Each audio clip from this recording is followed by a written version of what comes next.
topic is centralization and the 14th Amendment.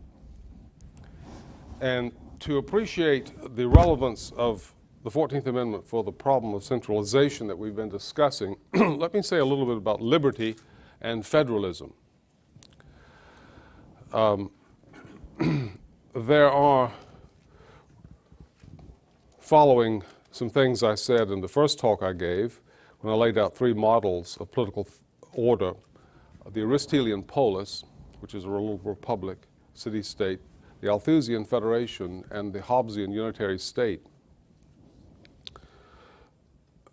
You might think that federalism is the perfect form of those three if you had to choose.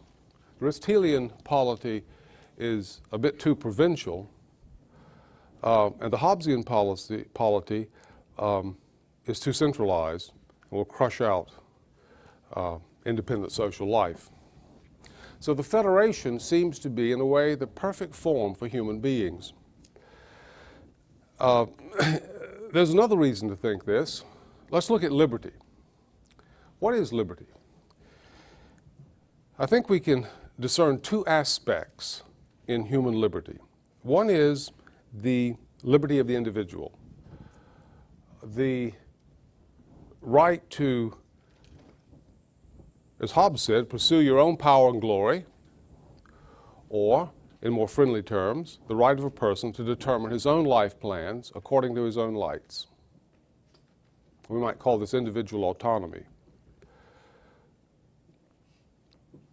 And human beings, of course, are inclined to this individual autonomy. And this enables us to make choices. We want a space that's clear where we can choose what life plan we'll follow. We can choose what we're to do. Human beings don't like constraint.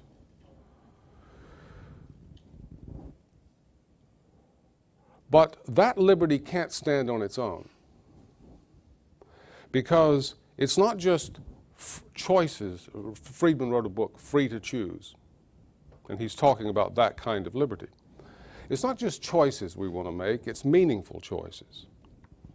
That is to say, choice-making presupposes a cultural background against which the choice is, and indeed the life of that person, is meaningful.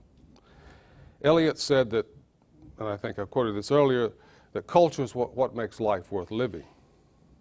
So presuppose in this notion of individual choice-making liberty is a cultural inheritance that binds generations and provides a valuable way of life. If you were dumped down into some totally alien culture that nevertheless was arranged in such a way to give you maximum choice, you might well find those choices meaningless, because you wouldn't want to be there. You wouldn't want to live with those people. You could not flourish because the cultural background that you need is not there. Now, in order to have the full dimension of human liberty, we need two things. We need legal protection for choice-making, individual liberty. And these are the famous rights of classical liberalism: life, liberty, property.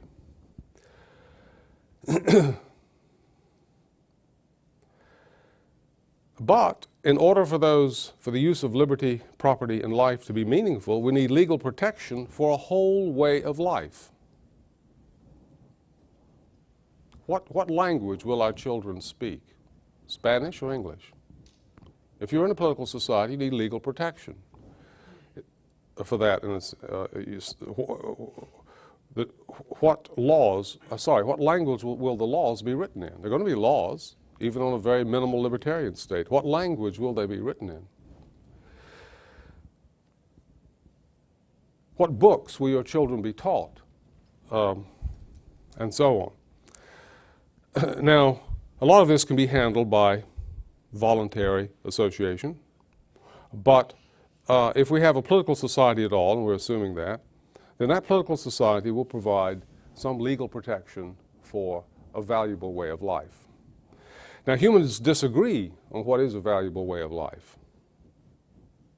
They disagree. And liberalism tried to solve this problem by saying we can ignore the good, because humans disagree on it, And we can fix onto something they all can agree to, and that's natural rights. No problem there. Those are neutral. Mill tries this tack and so on. But, and I can't go into it except I'll just say that doesn't work because those rights are just as contested as the good ever was.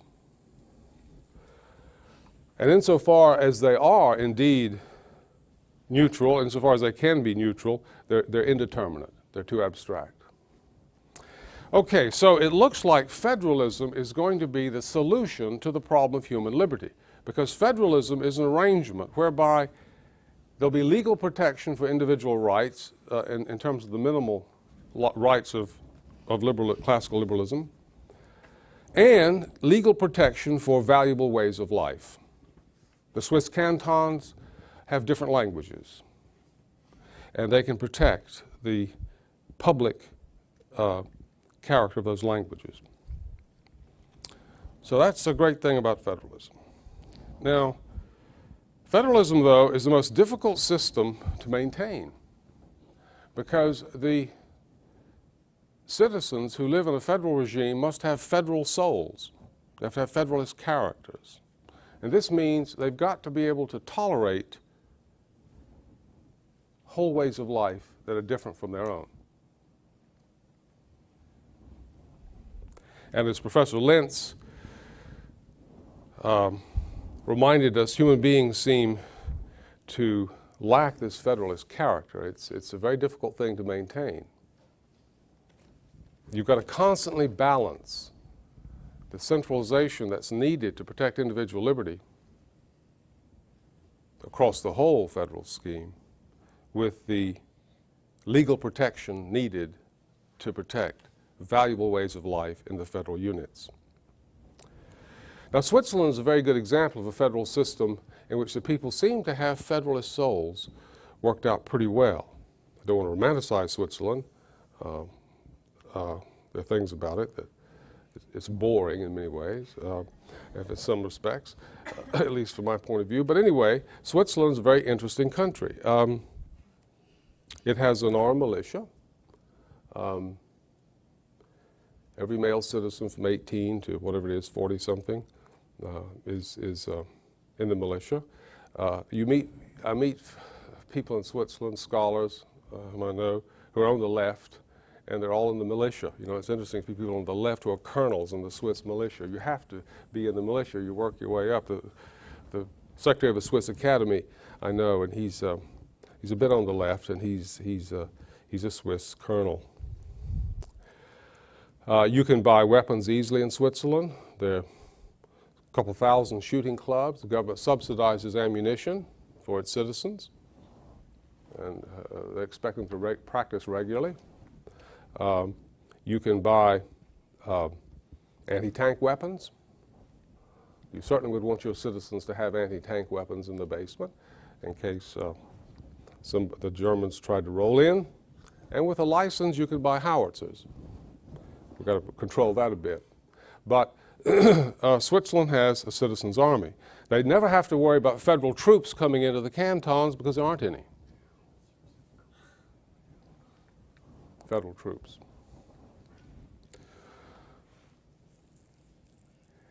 With 50,000 signatures, the Swiss can veto, well, for 50,000 signatures, they can call a referendum to veto any federal legislation. There's Calhoun, right? Federal government passes a law, and they got to worry about, oh God, the referendum. Well, I might have to deal with that. And as Professor DeRosa put it, that's a chilling effect, has a chilling effect on the legislature. With 100,000 signatures, they can force a referendum on changing the Constitution. You can get 100,000 signatures, especially if you're organized, to do that, and a country like that is organized. One day they woke up in Switzerland and the left had gotten 100,000 signatures to abolish the military. You've got to go talk about it. A loony idea, but you've got to deal with it. And the referendum didn't pass, but concessions were made to the left.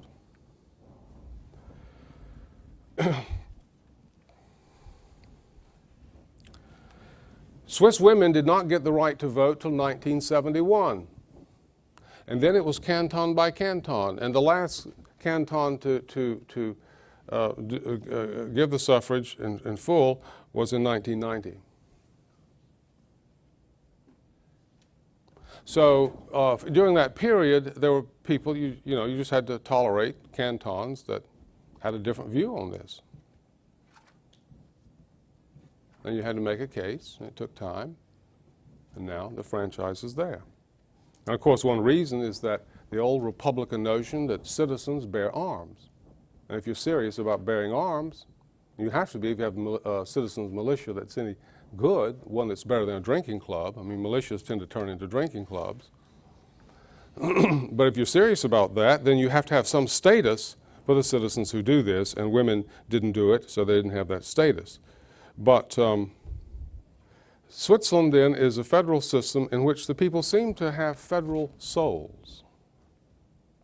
They seem to be willing to allow the cantons to have considerable autonomy, and their central government has to worry about the referendum.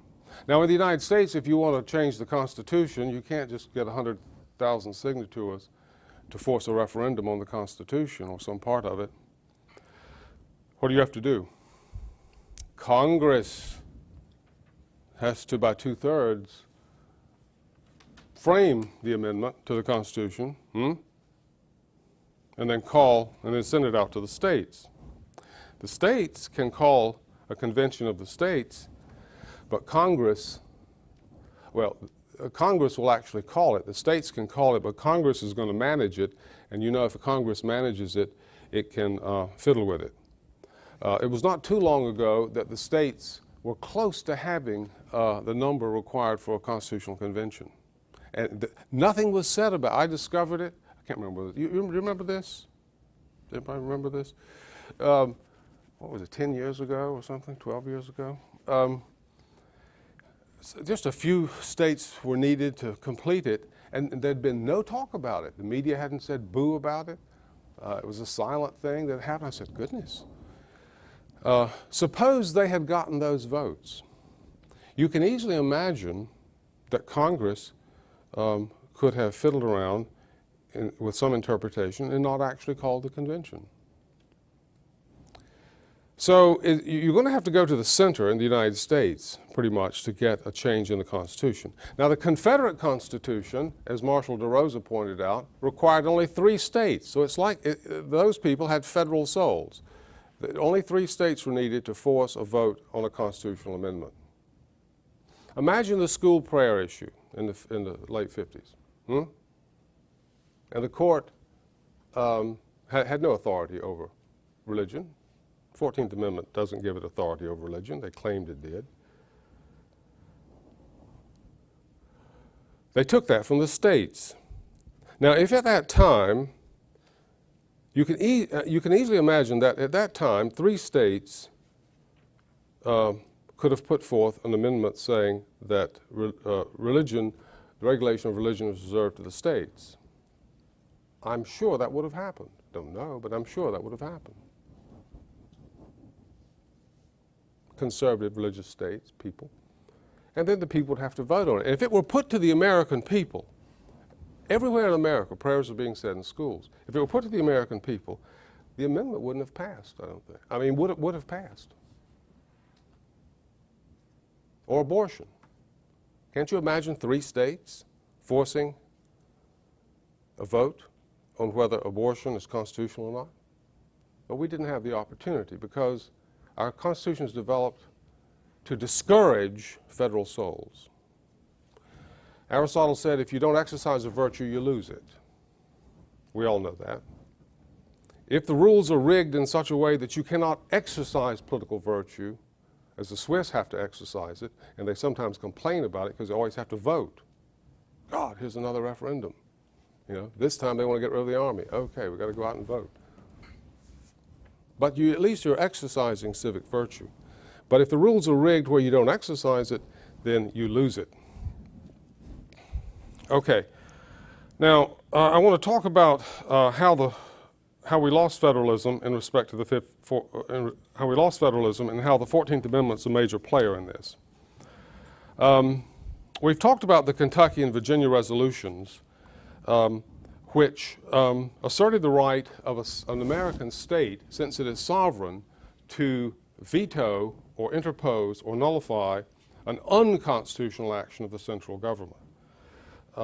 No question that the central government will at some point or other engage in unconstitutional activity, and if it does, what check could there possibly be to it? Well, the check can't be from the center itself, because the center will then define its own authority in such a way as it's not, so that it's not unconstitutional. So the only way to do this is for the sovereign states themselves to check it. Now, these came to be known as the Principles of '98. And Jefferson thought they, in his first inaugural address, Jefferson reaffirmed the Principles of '98 that he and Madison had crafted in '98 and '99. Jefferson said these principles, the ability of states to nullify and interpose, are essential to the American conception of government. Quote, the support of the state governments of all their rights is the most, he affirmed those as the most competent administrations for our domestic concerns and the surest bulwarks against anti-republican tendencies. Now, Republican there is a code word for legal protection for a valuable way of life. Not for individual liberty, but legal protection for a valuable way of life. So this means that the way of life in Virginia will be protected by the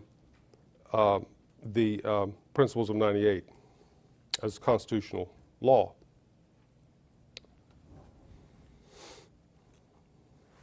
Remember the Confederate memorial, you have the Spartan figure with a shield protecting the city of Charleston from the federal government.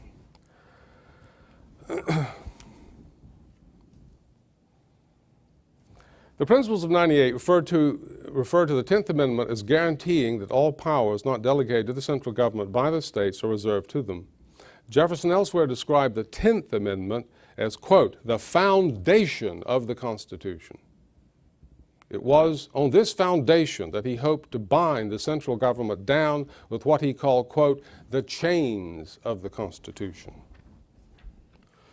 Now let's see how this system worked.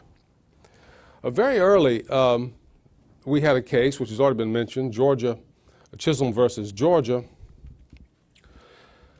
in which the executors of two deceased loyalists sued Georgia for a bond that had been given before the Revolution. Georgia interposed its authority to block what it considered to be an unconstitutional action by the court, which had ordered Georgia to appear in court. Georgia refused to appear in court on the grounds that a sovereign state can't be sued by an individual without its permission. And here you see the court is treating Georgia as not being a sovereign state. It's jerked Georgia and put Georgia in the court. The Supreme Court found for the plaintiff and ordered Georgia to honor the bond anyway. The state flatly refused, and the Georgia House of Representatives passed a bill providing that any federal agent who attempted to execute the order would be, quote, guilty of felony and shall suffer death without benefit of clergy by being hanged, end quote. Now that's how you handle federal agents that go beyond their just authority. In those days, giants walked upon the earth. Here, Georgia had interposed her authority as a sovereign state to block an unconstitutional act of the Supreme Court. Other states agreed, and soon the 11th Amendment was passed, making it unconstitutional for an individual to sue a state without its permission. Jefferson and Hamilton clashed over whether the states had delegated to the central government the authority to form a national bank and other corporations. Hamilton won the first round, but the quarrel would continue with intermittent state resistance. Notably in Ohio and Kentucky, both of which declared the Supreme Court's decision in McCulloch versus Maryland that the state could not tax a federal bank unconstitutional and resisted. In 1825, the legislature of Ohio inquired of the governor the best method, quote, to refuse obedience to the decisions and mandates of the Supreme Court of the United States considered erroneous and unconstitutional. and whether it may be advisable to call forth the physical power of the state to resist the Supreme Court, end quote. Interposition, shield, protecting the citizens of this state from unconstitutional action. To understand how strongly some thought about this, consider Jefferson's advice to the Virginia legislature on how to respond to the suggestion of opening a Bank of the United States in Richmond. Now he's telling you how to think about this. Quote, "The power of erecting banks and corporations was not given to the general government, which is a mere confederal instrument. It remains then with the states itself. For any person to recognize a foreign legislature, Congress of the United States, in a case belonging to the state itself is an act of treason against the state." You understand? And any person acting under the authority of a foreign legislature, whether by signing notes, issuing, or passing them, acting as director, cashier, or in any other office relating to it, shall be adjudged guilty of high treason and suffer death accordingly, end quote. So don't try to open a federal bank in Richmond. In other words, you just don't have any authority to do it. It might be a good idea, but there's no authority to do it. So pass an amendment, then you can do it. But other than that, you will be judged guilty of high treason. Because remember, treason is always against the state. It's not against the United States. The United States is just a federal compact. I mean, a federal entity. It's not a substantial, as substantial as the states.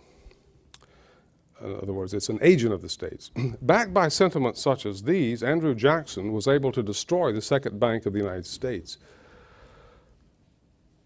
Only 27 years later, the Lincoln administration, in the whirlwind of war and unprecedented centralization, would tax state banknotes out of existence, entirely destroy them, and clear the way to centralized banking, a centralized currency, the greenback, and eventually for the Federal Reserve.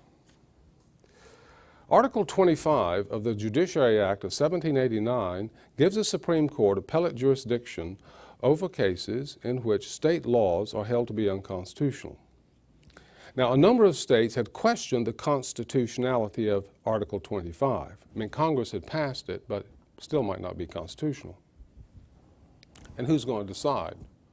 The Supreme Court can't have the final authority because it's a creature of the states.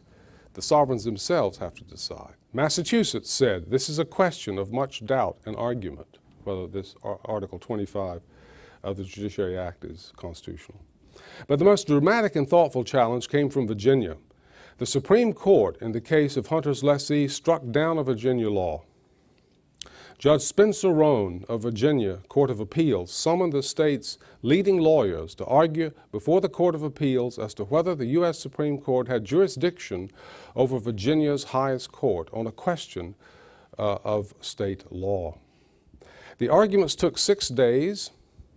They don't take 6 days today in the Supreme Court, but anyway, the arguments took 6 days, and the court handed down its decision a year and a half later, on December 14th, that Article 25 of the Judiciary Act was unconstitutional. John Taylor of Caroline articulated the near universal opinion of Virginia and other states on state-federal relations in his book, Constitution Construed and Constitutions Vindicated, and we have some of John Taylor's writings back there. Taylor's view is this: the constitutions of the founding states are rooted in natural law and expressed in common law, older than the U.S. Constitution, which is a mere confederal instrument. The states as organic, now see, they need legal protection. They're organic political societies. They created the Constitution. The Constitution or the Union didn't create the states. In 1830,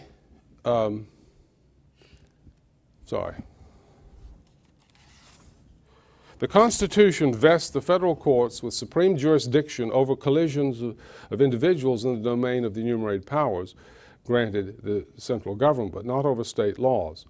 To allow the Supreme Court to be the arbiter of its own powers or the powers of the parties to the compact that created it would be to make the agent created by a compact superior to the principles of the compact. an action that contradicts the very idea of compact.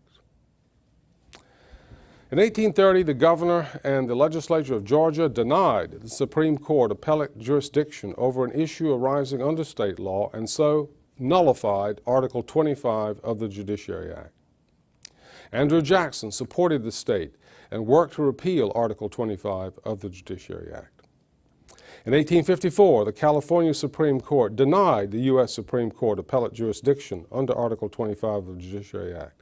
In 1856, the Chief Justice of the Ohio Supreme Court also denied the U.S. Supreme Court appellate jurisdiction over state law. And in 1855, the Wisconsin Supreme Court asserted its authority over the U.S. Supreme Court and continued to do so right down to the war between the states over this issue. When a bill was introduced in Congress to give federal, well, let me stop there just a moment. So here you see how federalism is working. Congress passes a law, the central government passes a law, the Judiciary Act. The states declare, some of them anyway, that it's unconstitutional, and they begin to nullify it all over the place. The president supports them. Civil war is not breaking out. They're trying to get consensus on this thing. Had there been no war, this process could have continued, and the act might have been repealed on the, from all this agitation from the states and resisting it, and Congress may have come to its senses. That's how it was supposed to work, but you had to have federal souls for that to work. You had to be patient. You had to allow this dynamic to work on a huge scale with states nullifying, just as Switzerland did with women's right to vote. Took time, canton by canton, until it was sorted out. Now, when a bill was introduced in Congress to give federal courts jurisdiction over suits brought in state courts against federal agents, it was defeated. Abolitionists such as Salmon P. Chase, now listen to this, and Benjamin Wade deployed the arguments of the Virginia and Kentucky resolutions. Chase said it would, quote, establish a great central consolidated federal government, end quote. And Benjamin Wade said that, quote, a state in the last resort crowded to the wall by the general government, seeking by the strong arm of its power to take away the rights of the state, is to judge of whether she shall stand on her reserved rights, end quote. That's the abolitionist, Benjamin Wade.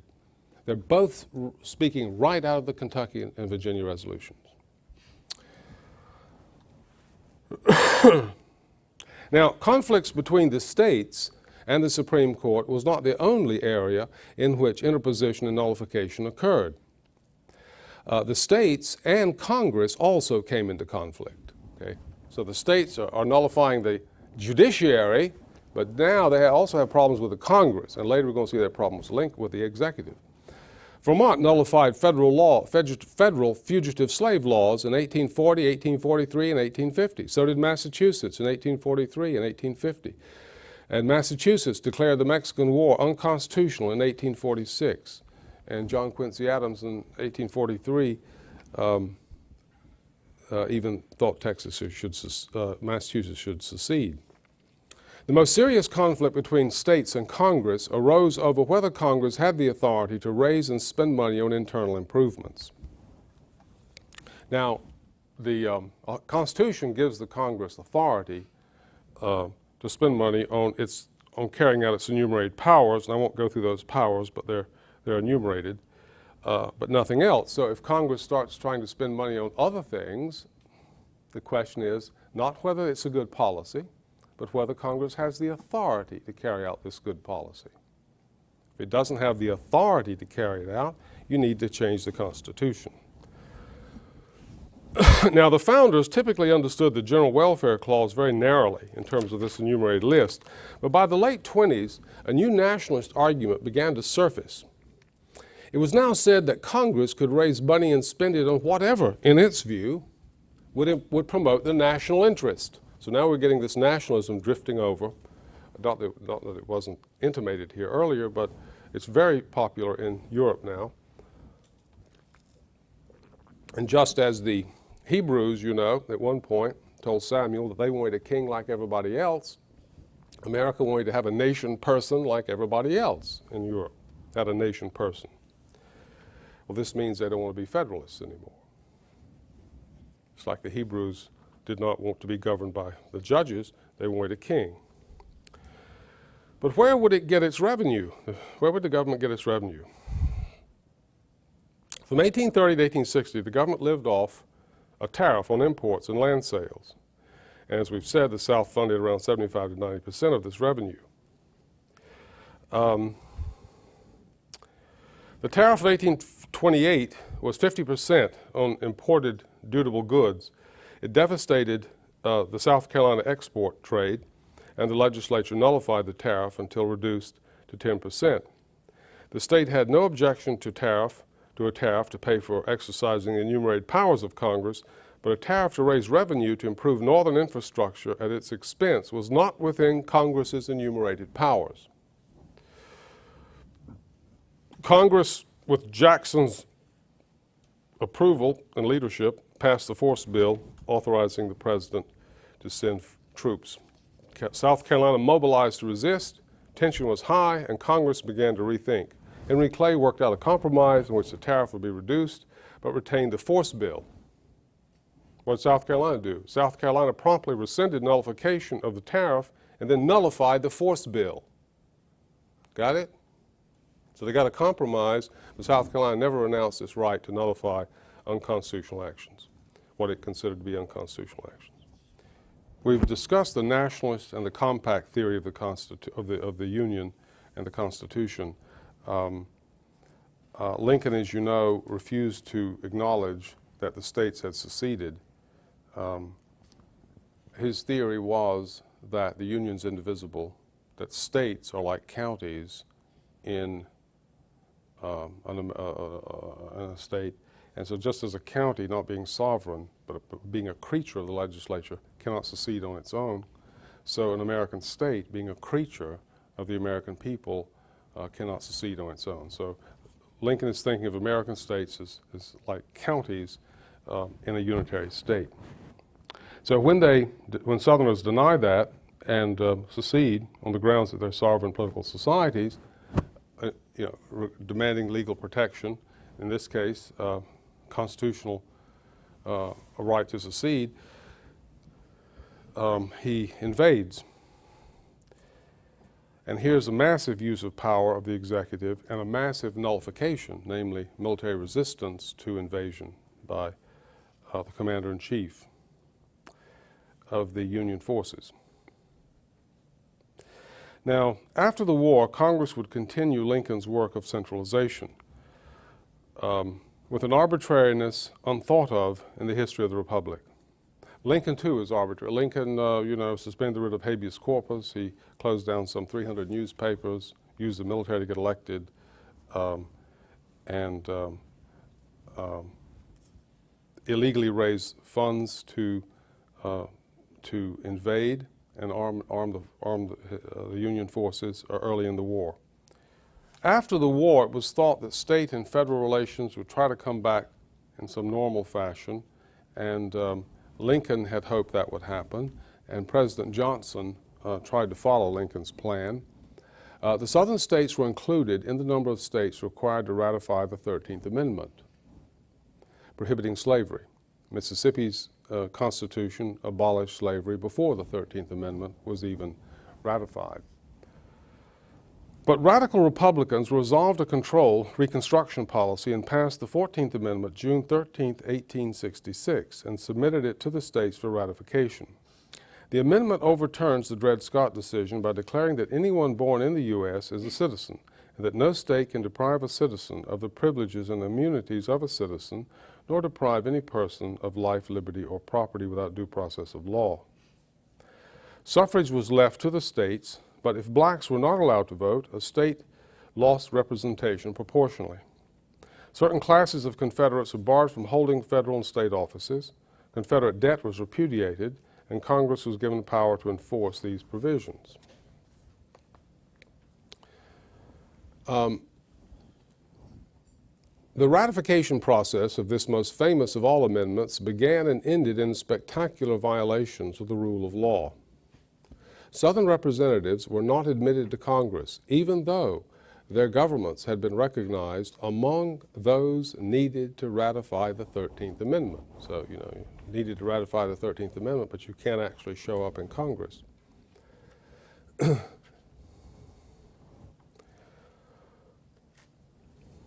This violated the constitutional requirement that each state have equal representation in the Senate and of course, in the House. Should have representation as well. With the Southern representatives, the 14th Amendment would have failed.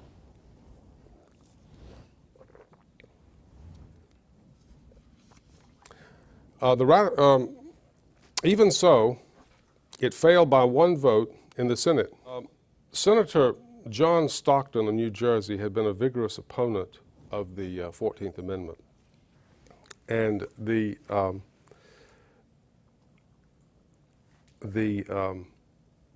vote was taken to expel him from the Senate, even though he had been formally seated and had been voting for over 6 months. His credentials were accepted.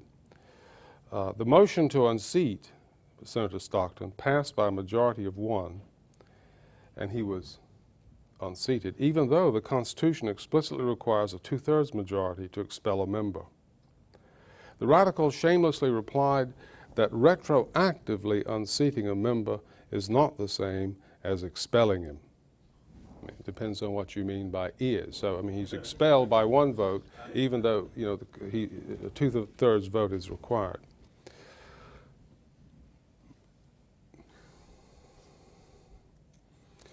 So the amendment went to the states for ratification after that. So that's the only way it got out of Congress, was by kicking Stockton out.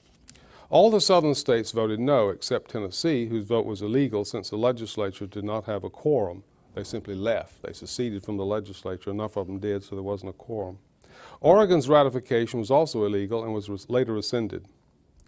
Ohio rescinded its earlier ratification, as did New Jersey, outraged over the arbitrary expulsion of its senator from Congress.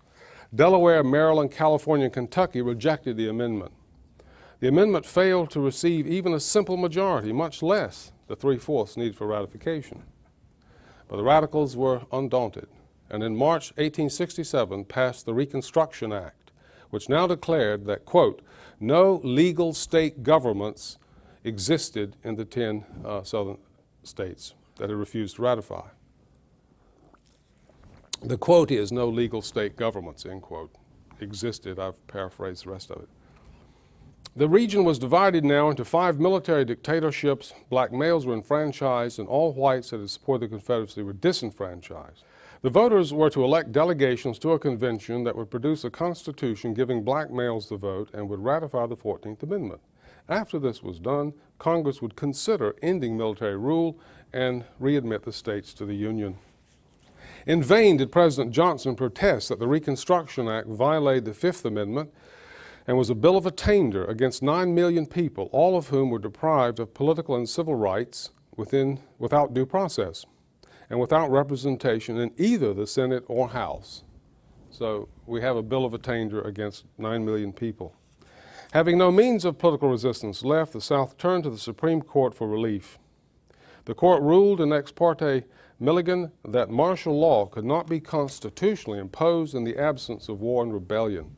Consequently, states sought an injunction on the ground that Congress had no authority to annihilate a state government and deprive its people of political and civil rights. See, earlier in our history, when people like Franklin would say, no state is sovereign, back in the Confederation period, or when Lincoln would say, the Union created the states, meaning the Union of American individuals created the states, those are absurd remarks.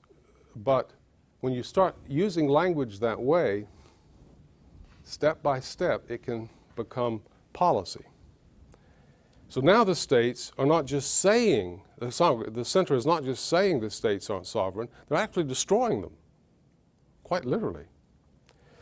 The court had long learned submission under the arbitrary Lincoln administration, and it ruled that it had jurisdiction over property and persons, but not over political rights.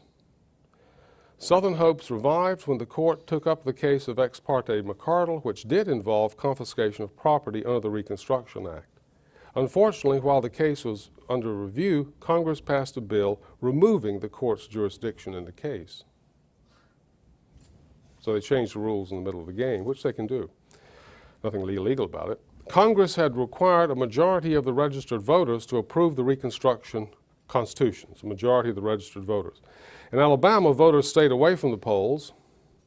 These were not ex-Confederates because they could vote. I mean, they were the proper people from the Union point of view.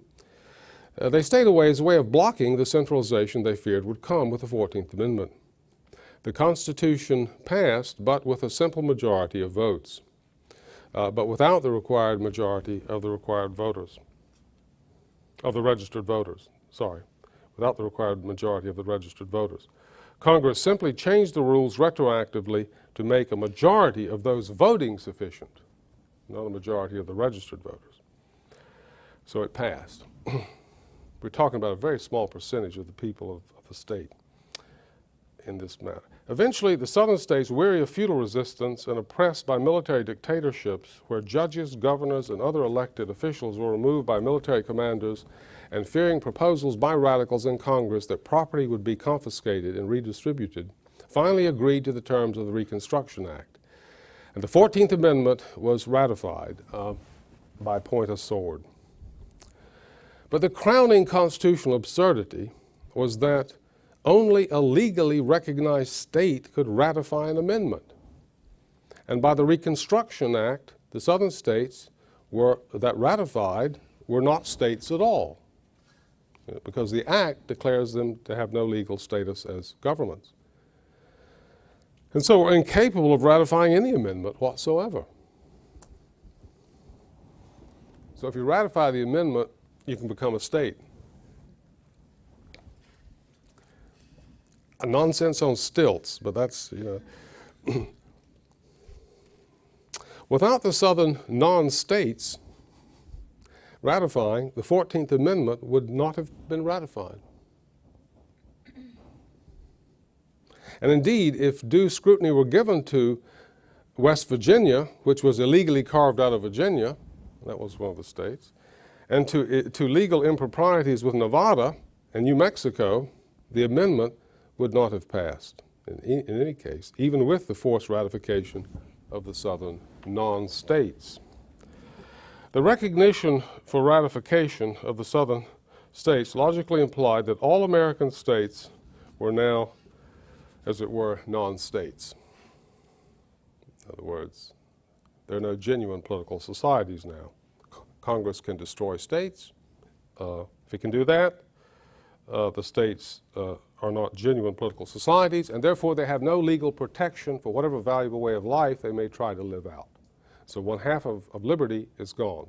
The individual liberty may still be there in some sense, and that's what the 14th Amendment is famous for. But this other liberty that's needed to protect a valuable way of life is missing.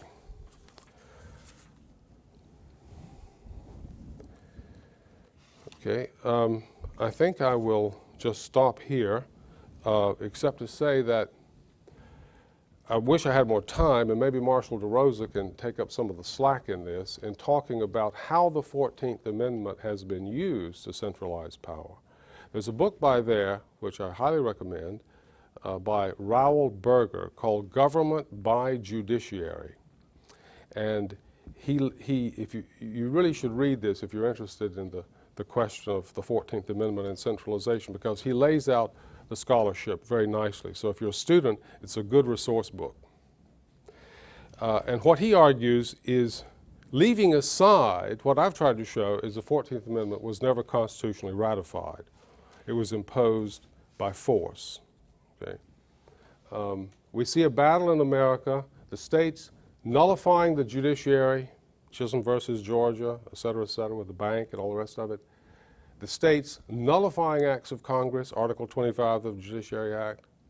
The states resisting the executive, the case of Lincoln. And then the center winning and crushing all state resistance. The destruction of the southern states meant the destruction of American states. And William Gilmore Simms, whose statue we saw out at White Point Gardens, wrote a friend of his up north, and he said, and sitting in the ashes of his plantation, 10,000 volume library he had and all those early American revolutionary documents, he said, no northern state now has a Republican form of government. No northern state has a Republican form of government. There is no valuable way of life that a northern state can protect. The center is going to determine what is going to be a valuable way of life. Okay, so Berger argues that leaving aside whether the 14th Amendment was constitutionally ratified, it's been deemed ratified, so that's the way it is, it never was intended to do any more than to give the freed blacks the privileges and immunities of citizens. So that means, as Professor DeRosa told us yesterday, the right to own property, to sue in the courts to protect it, and so on. Because, for example, in Lincoln's state of Illinois, blacks could not use the courts. They couldn't testify against whites. Free blacks couldn't testify against whites. They couldn't in Oregon. They couldn't in Indiana. So American states did not often recognize blacks as having basic privileges and immunities. 14th Amendment did not give them the right to vote. It doesn't give any political rights. It just protects these basic privileges and immunities. And then it says the states have to use due process and provide equal protection. So what the court has done, though, starting in the early 20th century, and again, Professor DeRosa probably can talk about this some when he talks about incorporation of how global organizations are incorporating American law. What it started to do is to look at the terms life, liberty, and property in the 14th Amendment and see those terms in the Bill of Rights, such as religious liberty in the First Amendment. Congress shall make no law establishing religion, prohibiting the free exercise thereof, and say that to interpret that to mean no state can make any law prohibiting the free exercise of religion or establishing a church. So they were able to turn the Bill of Rights upside down. The Bill of Rights were designed to protect the states in respect to religion. Congress can't establish religion or prohibit the free exercise, but states can. And states had established religions. Massachusetts had one as late as 1833. But Congress couldn't have one. And so what the court has done is it's interpreted the 14th Amendment in such a way as to make the Bill of Rights not shields to protect the states from the central government, but shields to protect the individual from the states. See, so we just have one half of liberty. We have the autonomy part, but we don't have legal protection for a valuable way of life. The Bill of Rights were to protect the corporate liberty of the states, which were the places where a valuable life could be lived out. And now the 14th Amendment has been interpreted in such a way as to turn the Bill of Rights upside down. It's absurd. So the First Amendment says Congress shall pass no law establishing religion, etc. And that means that you can't have prayers in schools in the states. Why? Because of the way the 14th Amendment is read. So Berger argues that the 14th Amendment should be construed narrowly. That's how the founders intended it. I won't go through the arguments, but he has ample arguments to show they did not intend to destroy American federalism. They simply intended to include blacks in the country as citizens and include them as having the basic privileges and immunities of other citizens. But if the central government wants to centralize power, it'll find some way to do it. Whether Lincoln's invasion, or the Reconstruction Congress, which destroyed states, or the later Supreme Court's alchemy on the 14th Amendment. Thank you.